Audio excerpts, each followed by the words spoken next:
Love TV, me Anglogan, a fig server, Honorable Richard Kwame Server, and you make agreement sign over 1,000 view apprentices over 1,000.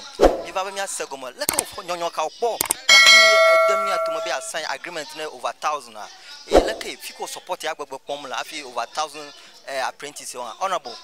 Yeah, a girl job by me on the government. Yes, agreement signed over 1,000 apprentices work by Vovola Dovo. Let no away. You can bob a year about the Capuyama, Yadame Okata, a dom Capuyama.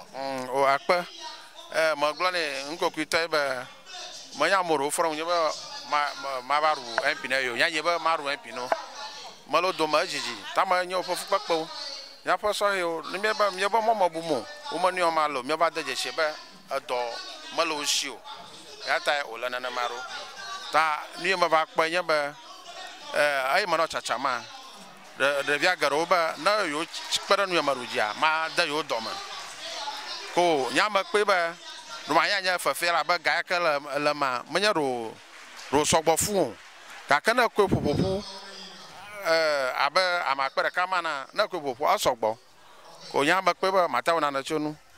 Akpa nura kala ngwa yaba no channel ya MPA Roman MPs Common Fund rela fuma plus social intervention fund tanya makpe ba ama ko yanu matan wona alaba nyanya to onura ne matan ru afi achi abaku akawo yi le wongo ta nya jojina ba e machacha ma ro to na po ofa akpobo jijopom makojime amagbotole ma tanya ro fon blani wowo yewe ba magara akpamama amaru ha manu pomno bo kpero nyana miaji omototo kle opo no no jogbanyeta amaru gagamra mala gomama kona nyaba note blachinwa ba kayi ba kaka miawu do anu afona kaka nya first time na ba wunu mi atenche anaba da biofo jina jamanwe yagbadura ko yaba mauna we ba Manola Masakla Kamasama, Revion Toha, Onola Masakla Kamasama.